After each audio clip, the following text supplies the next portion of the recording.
You know those moments when your whole life shifts in an instant, not because of some grand event, but because of a sentence? A single, offhand comment said too loudly, in front of too many people. That's what happened to me last Christmas. I was 28, sitting at the same dinner table I'd sat at every year since I was a kid, staring at a plate of dry turkey and lukewarm mashed potatoes, trying not to make eye contact with my father. I wasn't expecting the night to be good, but I never expected him to look around the table, laugh, and call me dead weight in front of everyone. That's not even the worst part. The worst part is that no one stopped him. My name's Zach, and I guess you could say I've always been the odd one out in my family. I'm the youngest of three. My sister Rachel is 35, and my brother Dean is 33. Growing up, our house wasn't abusive, exactly, but it was rigid, structured. My dad ran it like a CEO runs a company, and we were the unpaid interns constantly trying not to get fired. Rachel learned early how to suck up. She was the golden child, always in control, never out of place. Dean played the part of the golden boy, star athlete, dad's shadow. And me? I was the quiet one, the creative one, the one who didn't want to go into business or finance or whatever blueprint my dad had drawn up for my future before I even hit puberty. Instead, I liked art. I liked building things, sketching, designing. I got into 3D animation in high school and eventually pursued it as a career. Not exactly what my father would call real work. He never said it directly, not back then, at least, but it was obvious. He'd smile politely when I mentioned a new project, then immediately pivot the conversation to Dean's promotion or Rachel's new condo. My wins weren't wins to him. They were distractions, hobbies. And somewhere along the line, the rest of the family started treating me the same way. By the time I hit my mid-20s, I had distanced myself a lot. I still showed up for the major holidays, partly out of guilt, partly out of hope that maybe something had changed. Spoiler, it hadn't. The comments were always subtle but stacked. My mom would ask if I was still doing those little videos, like I was a teenager messing around on a laptop. Rachel would tell me I should think about getting a real job before it's too late. Dean would just laugh and say nothing, like I was a joke he didn't even need to tell. But this year was different. This year, something had shifted in me, not them. I'd actually had a huge win. A personal one. I'd finally signed a long-term contract with a major studio to work on a streaming series. It was the kind of job that paid better than anything my siblings were doing, even if I didn't wear a suit or sit in an office. It wasn't flashy or viral, so I hadn't posted about it on social media. I thought maybe I'd share the news in person. You know, let them see that I wasn't some starving artist drifting through life. I figured maybe, just maybe, they'd be proud. So I showed up to Christmas dinner feeling something I hadn't felt in years around my family. Confidence. My mom greeted me at the door with her usual tight hug, and that look that screamed, "I was worried you wouldn't come." Dean barely looked up from his phone. Rachel gave me the air kiss she reserved for people she didn't want to wrinkle her makeup for. My dad didn't even come to the door. He was already seated at the table with a glass of scotch and the look of a man who thought he was doing us all a favor just by showing up. The dinner started like they always do. My mom asked if I was dating anyone. I wasn't. Dean talked about crypto. Rachel brought her boyfriend, Carter, who may as well have been a mirror of my dad in a slightly younger body, and the two of them immediately launched into a conversation about real estate. No one asked about me. Not once. I waited. I thought maybe after dessert I'd bring it up. Maybe when things had calmed down and people were less performative. But then my dad cleared his throat and raised his glass for a toast, and everything went sideways. "I just want to say," he began, "how proud I am of my kids. Rachel just closed her biggest deal yet. Dean's company is expanding, and it's great to see hard work pay off." He paused, smirking, looking around the table. Then he added, "And Zach's here too, still floating along. Dead weight, but we love him." It was said like a joke, the kind of thing you're supposed to laugh at to make it less sharp. But no one laughed. Not really. Rachel gave a polite chuckle. Dean snorted. My mom froze with her fork halfway to her mouth. Carter grinned like it was the funniest thing he'd heard all day. And I just sat there. I didn't laugh. I didn't argue. I didn't even flinch. I just let it sit. Let them all marinate in the moment they didn't expect to matter. Because that's what they'd always done. Say cruel things and expect you to play along. Laugh it off, swallow it whole. But this time, I wasn't going to. Instead, I asked one question. A single sentence that I swear made the air leave the room. My mom dropped her fork. Rachel's smile cracked. Dean actually looked up from his phone for the first time all night. I didn't raise my voice. I didn't make a scene. I just looked at my father and asked the one thing none of them were ready for. I didn't even raise my voice. Just looked my father straight in the eye, leaned back in my chair, and asked, "Who paid the mortgage in 2009 when you got laid off?" The reaction was immediate. My mother's fork clattered to her plate. Rachel froze, mid-sip of wine, her glass hovering in the air like a freeze frame from a sitcom. Dean's head jerked up like someone had slapped him. My father blinked.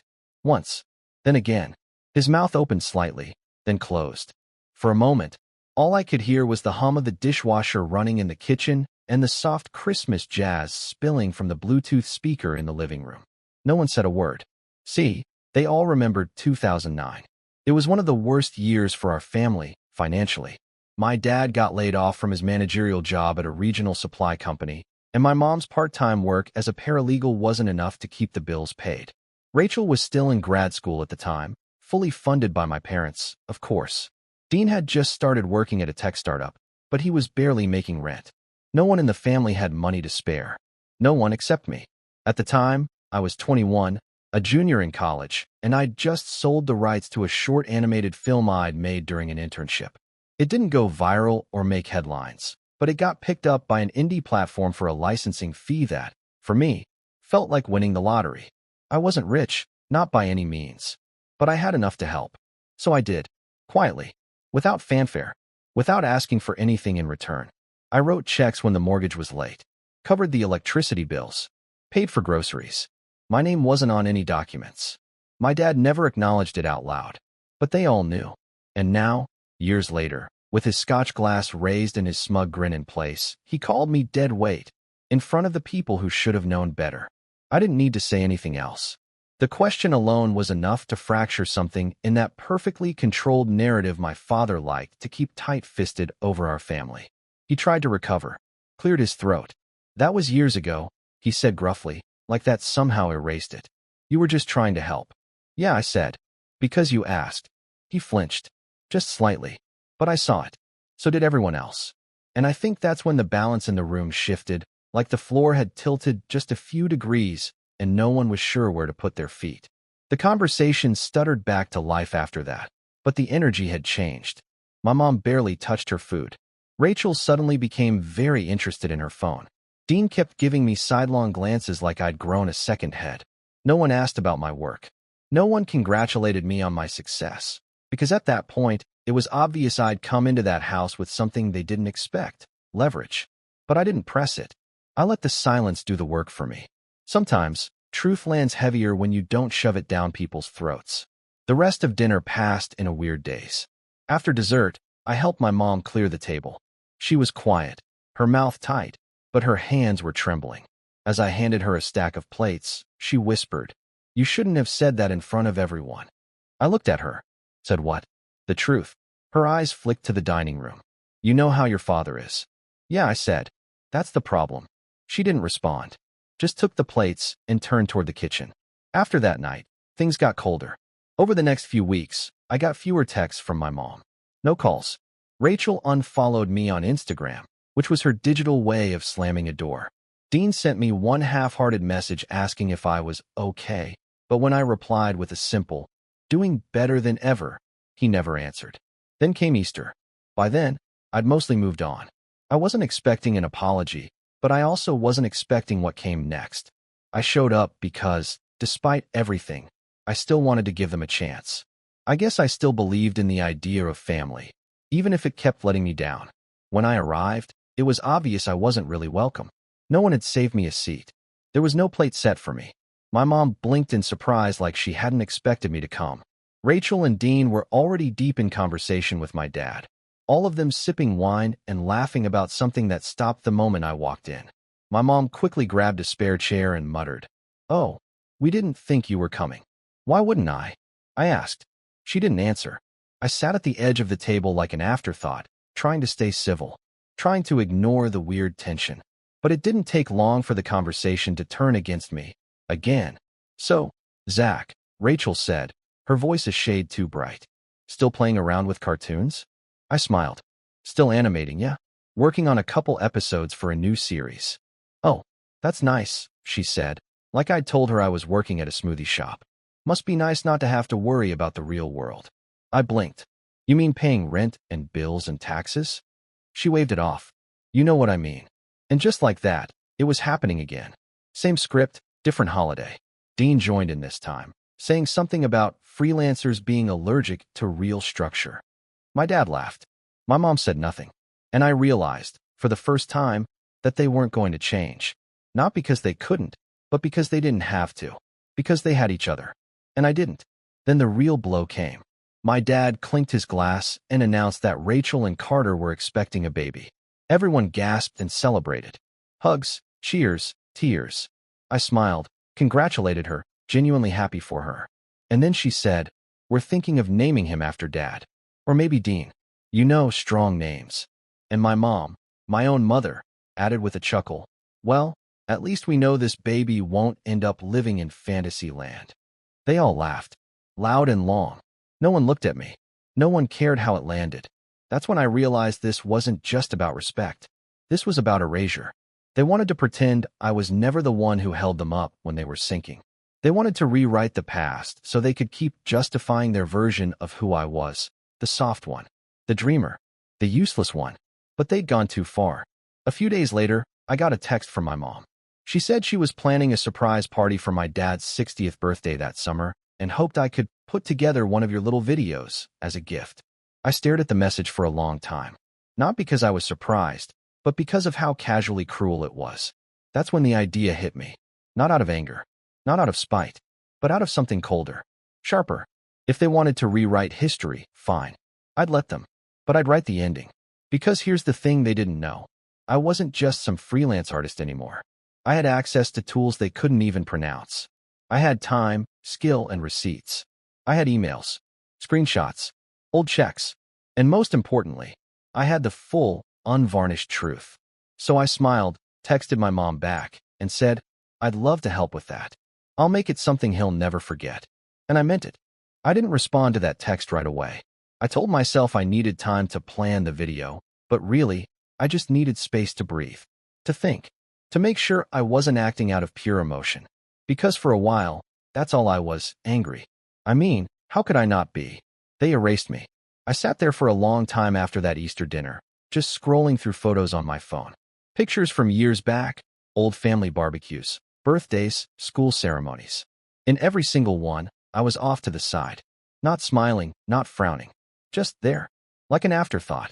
Like a prop someone forgot to move out of the shot. And the more I looked, the more I realized I'd spent most of my life shrinking myself to fit into the space they'd carved out for me. A role they never intended to be big enough for who I actually was. But that role, I was done playing it. I didn't explode. Didn't send a dramatic text or make a public announcement. I didn't even call my mom back. I just stepped away. Quietly. Intentionally. And for the first time in my life, I stopped asking what they thought of me. Stopped waiting for their approval like it was some kind of prize I hadn't yet earned. And that was the beginning. The next few months were weird. Lonely, in some ways. Freeing, in others. I stopped replying to the family group chat. Stopped checking Instagram to see if Rachel had relented and followed me back. She hadn't. When my mom sent occasional "hope you're doing okay" messages, I kept my replies brief, polite, distant. She noticed. Eventually, the messages slowed to a trickle. But while my ties to them loosened, I started anchoring myself to something else, my work. That animation contract I mentioned? It blew up, in a good way. I poured everything I had into it. Late nights, early mornings, weekends spent refining keyframes and building out emotional beats for characters that, ironically, felt more real to me than the people I shared a last name with. My work became my therapy. Every scene I completed felt like I was gluing back pieces of myself that had been chipped away for years. And people noticed. The show launched on a major platform. Critics called it visually stunning and emotionally resonant. A clip from one of the episodes went viral on TikTok, and suddenly I was being flooded with messages. People telling me how much the story meant to them, how much the characters reminded them of themselves. One person wrote, "It's like you crawled inside my head and animated my childhood." That hit me hard. Because for the first time in my life, I wasn't just seen, I was understood. Not by my family, Not by people I'd known since I was 5, but by strangers. Strangers who didn't care what school I went to or whether I wore a suit. They only cared about what I made, what I gave the world. And that was enough. I got invited to speak on a panel at a major animation expo that summer. Flew out to LA, stayed in a decent hotel for once instead of crashing on a friend's couch. I stood on a stage with creators I'd admired since high school and talked about visual storytelling and using trauma as a lens for art. The moderator asked me what inspired the emotional tone of the show. I said, family, and left it at that. But even as things were going well, I'd be lying if I said I never thought about them. About my dad's face when I asked that question. About my mom, looking down at her plate like she wanted to disappear. About the weird, empty feeling of knowing that my success meant nothing to the people who should have cared most. There were moments, quiet ones, between edits or before bed, where the doubt crept in. Where I wondered if I was being petty, if I was the one turning cold, if maybe I'd misunderstood things all along. But then I'd remember the dinner, the laugh, the way my mom had said, at least this baby won't end up in fantasy land. Like my entire existence was a joke to her, and that would snap me out of it. They hadn't just dismissed my work. They'd dismissed me, over and over again. So I kept building. With the success of the show, I started getting offers, bigger projects, feature-length gigs, even a few requests from studios I dreamed about working with. I signed with a rep, got legal advice, built a team. Suddenly, I wasn't just doing little videos. I was running my own small production studio. I hired 2 assistants, contracted a few freelancers, started mentoring a kid from my hometown who reminded me of myself at 16. And the best part? I didn't tell my family any of it. Let them think I was still tinkering in my bedroom like a bored teenager. Let them keep underestimating me. That was the best camouflage I could ask for. Until the text came in. Late June. My mom. Hey Zach. Just a reminder about Dad's surprise 60th, July 15th. Hope you're still working on that little video. Let me know if you need help with photos. I stared at it for a long time, smiled, set my phone down, and opened a folder I'd been quietly building for months. See, when I'd agreed to make that video, I already knew what I was going to do. But I didn't want it to be a petty gotcha moment. I wanted it to mean something, to land with enough weight that no one could shrug it off as a tantrum. I wanted to hold a mirror up to my family and let them see exactly who they were, who they'd been all along, without me needing to say a single word. So I went back through old footage, home videos, birthday tapes, random clips my mom had sent over the years. I pulled everything into my editing software and started weaving a narrative. Not of my dad's accomplishments or his 60 years of wisdom, but of the people around him, of the sacrifices made, of the moments they ignored. I found a clip from 2009. My mom, sitting on the porch with a worried look on her face. My voice, off camera, saying, "It's okay, Mom. I already sent the check." Another clip from Rachel's graduation, where my dad is going on and on about how proud he is of her, and you can barely hear my voice in the background, saying, "I think I got into that summer program." Ignored, overlooked, forgotten. And then there were the photos. Pictures where I was always slightly out of frame.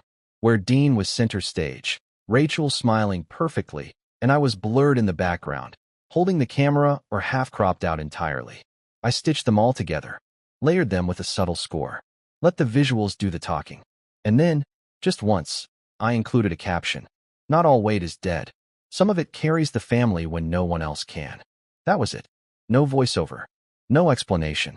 Just the images, the music, and that one line. I exported the final version the night before the party. And then, for the first time in years, I bought a proper suit. Not for them. For me. I wanted to walk into that house knowing exactly who I was. And I did. The party was at my parents' place, of course. Catered, fancy, full of people who knew my father as a pillar of the community. Rachel was there in a designer dress. Dean stood by the bar, already nursing a beer. My mom gave me the tight-lipped smile she always used when she wasn't sure how to feel. My dad, holding cord in the middle of the room, looked me over like I was just another guest, then nodded and said, "Glad you made it." I smiled. Wouldn't miss it. No one asked about the video. No one ever asks until they realize they should have. And when it finally played, on a giant screen in the living room, lights dimmed, every guest's eyes on it. The silence that fell over that room was thicker than anything I'd felt before. You could have heard a pin drop. My dad's smile disappeared. My mom looked like she'd seen a ghost. Rachel's jaw clenched. Dean? For once, he looked genuinely uncomfortable. And I just stood in the back of the room, hands in my pockets, watching it all. There's a moment that comes after the silence, after a truth is laid bare, and there's no comfortable lie left to cling to. When people reveal who they really are. The video ended. The room sat frozen. No one clapped. No one moved. It was Rachel who broke the silence first. That wasn't really appropriate, she said, voice tight, carefully measured, like she was trying to hold on to her composure with both hands. This was supposed to be a celebration. I didn't respond to her directly. I looked at my father. He was still staring at the screen, at the final frame, that one line glowing white against the black background. Not all weight is dead. Some of it carries the family when no one else can. The irony wasn't lost on me. How quickly their tone had shifted now that everyone else saw it. Not just me. Not just some angry son or black sheep with a chip on his shoulder. No, now the audience knew. His colleagues. His golf buddies. The family friends who'd always assumed I was the quiet one, who didn't come around much. Truth changes things when you force people to look at it. Still, I kept my face calm. Collected. I wasn't about to blow everything I'd built by turning this into a fight. No, this was the beginning of something much more deliberate. So I smiled. You asked me to make a video that meant something. That's what I did. My mom was pale. She stepped forward like she wanted to say something, then stopped. Her hand fluttered at her chest. Zachary, you could have warned us. I think you've had enough warnings, I said. You just never listened. And then I left. Walked right out, cool as ice, leaving them to stew in that room full of their own reflections. Because this wasn't the revenge. Not yet. That was just the setup. The part where the walls start to close in and they finally realize they're not the ones holding the map. In the days that followed, I expected someone, anyone, to call. Maybe to yell. Maybe to apologize. I was ready for both. But the silence stretched on, which only told me one thing. They weren't sure how to respond. And when people don't know how to fight back, that's when they're most vulnerable. So I started planning. Not out of spite, but out of clarity. Because I had something they'd never had when dealing with me. The element of control. And I was going to use it. First step, gather the receipts. Not just from 2009, but everything. I went back through my bank records. Found the exact amounts I'd sent during that year and the few that followed. I printed screenshots of every transfer. Labeled them. Dated them. I pulled emails my mother had sent thanking me privately for keeping them afloat. I saved voice messages where she'd whispered, "Please don't tell your father I asked." I wasn't planning to sue them or anything dramatic like that. But this wasn't about money. It was about accountability. I wanted to build a record so complete, so airtight, that if any of them ever tried to rewrite history again, I'd have more than just a well-edited video. I'd have evidence. Second step, identify pressure points. Every person in that family had a weakness, and I knew them all. Rachel cared about image more than oxygen. Her LinkedIn, her Instagram, her real estate branding, everything painted her as a self-made powerhouse who came from a loving, supportive family. Her followers saw brunches, luxury condos, expensive shoes. They didn't see the ugly truths.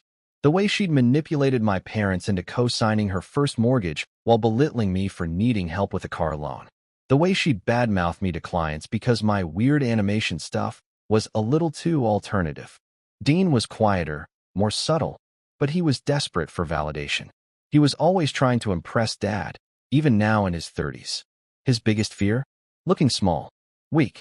Like he wasn't the guy Dad bragged about at the golf course. And he had secrets too. Things I wasn't even supposed to know. And then there was my father. The man who had spent decades carefully curating his image as a respected professional and head of a tight-knit family. His whole reputation rested on that illusion. And if there's one thing my father couldn't stand, it was the idea of being seen as anything less than in control. But here's the thing. When you treat your own child like a disappointment long enough, eventually, they stop protecting you. So I made a list. Not of things to destroy, just truths to reveal. Third step, gather allies. Now this part surprised even me. I didn't think I had any. But word spreads. People talk. That video had been shared more times than I expected. One of Rachel's former friends, a woman named Camilla, DM'd me a few days after the party. She said, "It was brave what you did. I've known your sister a long time.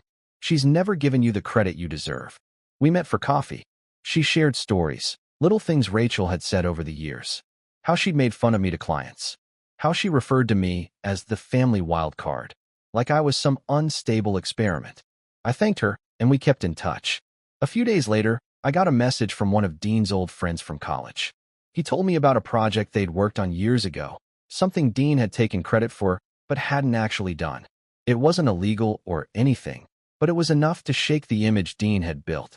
I kept collecting, quietly, patiently, and as I did, something started happening. People started seeing me, really seeing me. Not the version of me my family had shaped in their stories, but the real one. The one who didn't need their approval anymore.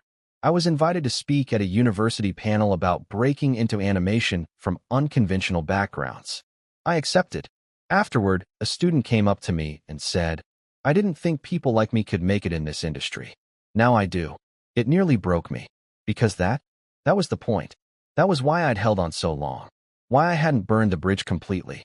Because I kept hoping, maybe someone in that family would see me the way this stranger did. But they hadn't. And they wouldn't. So I kept moving. Fourth step, give them rope. Now that I was no longer protecting them, I leaned into their stories. I let them talk. When people asked me how things were with my family, I said, "You should ask them." When people asked Rachel about the birthday party video, she fumbled, deflected, said things like, "Zach's always been emotional." Which, of course, just made people more curious. And the more curious people got, the more the cracks started to show. Rachel lost a client. A big one. Turns out, that client had seen the video, asked questions, didn't like the way she answered. Image matters in her world, and she couldn't spin this one fast enough. Dean? He tried to go radio silent. But in a small enough network, silence is suspicious. He pulled out of a startup project he'd been working on. Word got around that he'd misrepresented his contributions on a previous venture. Nothing illegal, just disappointing. And my father? He started asking questions. First through my mom, texts like, "Dad wants to talk. Can you give him a call?" Then directly, "Zach, enough with the drama. Let's sit down. Clear the air." I didn't respond, because I knew exactly what that message meant. It didn't mean he wanted to apologize. It meant he wanted to regain control, to clean the mess up before it spread any further. But it was already spreading, and I wasn't done. Not yet. The final step of the setup was simple: create the opportunity, which came, ironically, because of Rachel. She was throwing a charity gala in late September. Big venue, bigger guest list. I got an invite through Camilla. Apparently, Rachel didn't realize we'd become friends. I RSVP'd yes. When the night arrived, I wore a black suit. Same calm smile, same quiet confidence. And tucked under my arm, a manila folder. The charity gala was every bit the glittering, pretentious spectacle I expected it to be. Rachel always had a flair for turning things into branding opportunities, and this night was no exception. Sleek banners with her logo, gold accents on everything from the centerpieces to the ice cubes, and a photographer stationed right by the entrance, snapping pictures of guests as they walked in like it was the Met Gala. The event was meant to raise money for a children's hospital. Noble cause. But Rachel wasn't doing it for the kids. She was doing it for the optics, for the social media posts, for the string of hashtags she'd no doubt prepared days in advance. I stepped into that ballroom with the manila folder tucked casually under my arm and a smile I couldn't quite suppress. I wasn't nervous. Not anymore. This wasn't about confrontation. This was about closure. Everything that was about to happen had been set in motion long ago. It just needed a gentle nudge. And tonight, I was that nudge. Camilla met me near the back of the room, just as she'd promised.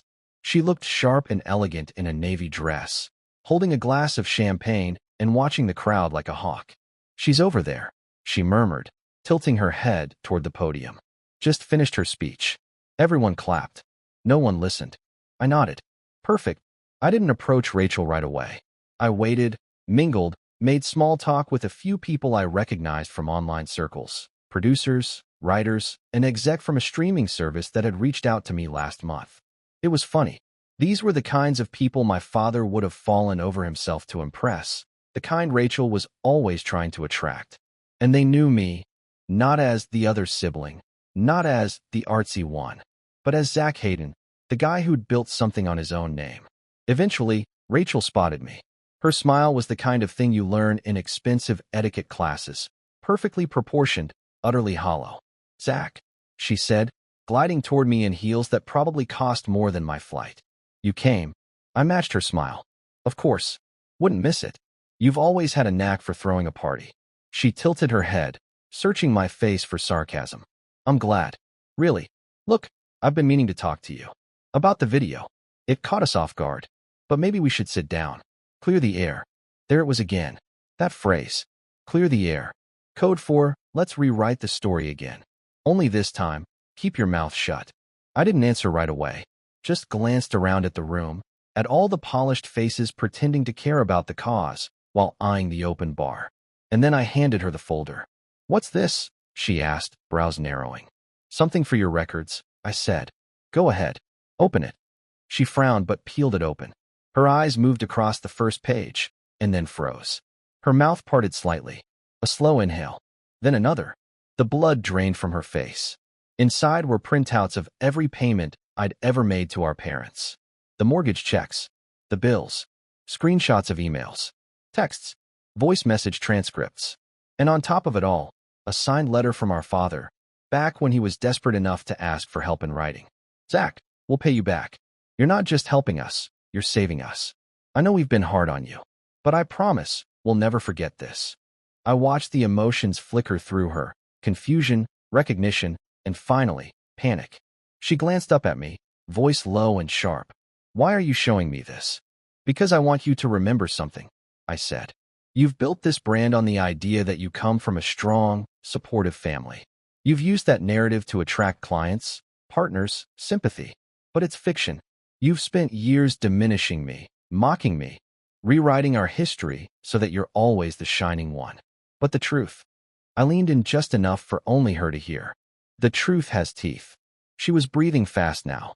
"If this is some kind of threat." "It's not," I said calmly. "It's a favor.